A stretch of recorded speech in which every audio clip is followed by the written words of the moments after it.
Let's go live now to news correspondent Olly Barratt, who's in London for us this evening. Olly, you were sitting across that police press conference. What else did police have to say?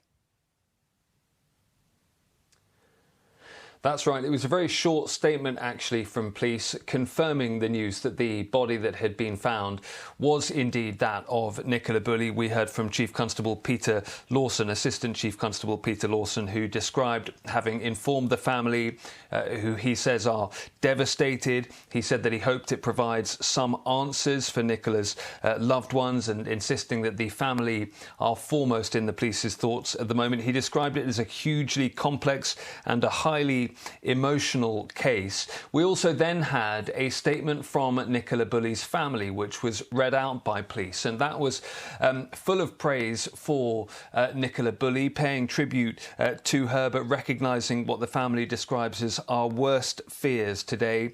In that statement, the family saying, "We will never be able to comprehend what Nikki had gone through in her last moments." That statement from the family, though, also very, very critical indeed of the British media, but also some other influencers and people like that who have caused problems for the investigation and over the course of the last 3 weeks or so. Absolutely appalling is how the family describes some of the media intrusion into their lives, and the family saying at the end of this statement, "Leave us alone now." There will also be, Olly, an investigation into how the police themselves conducted their investigation.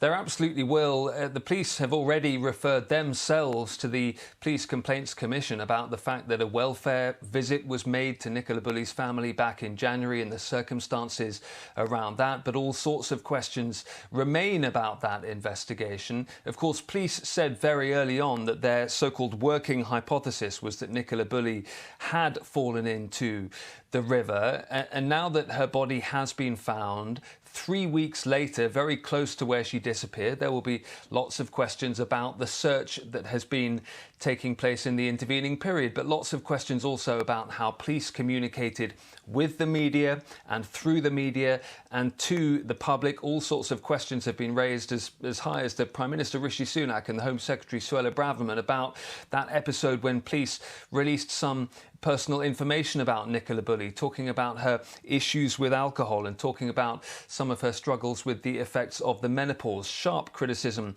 coming for the police from some quarters. So lots of questions for police to answer. But as I say, it does appear that the working hypothesis, as police described it initially, was the correct one, with that confirmation that the body that was found was indeed Nicola Bulley's.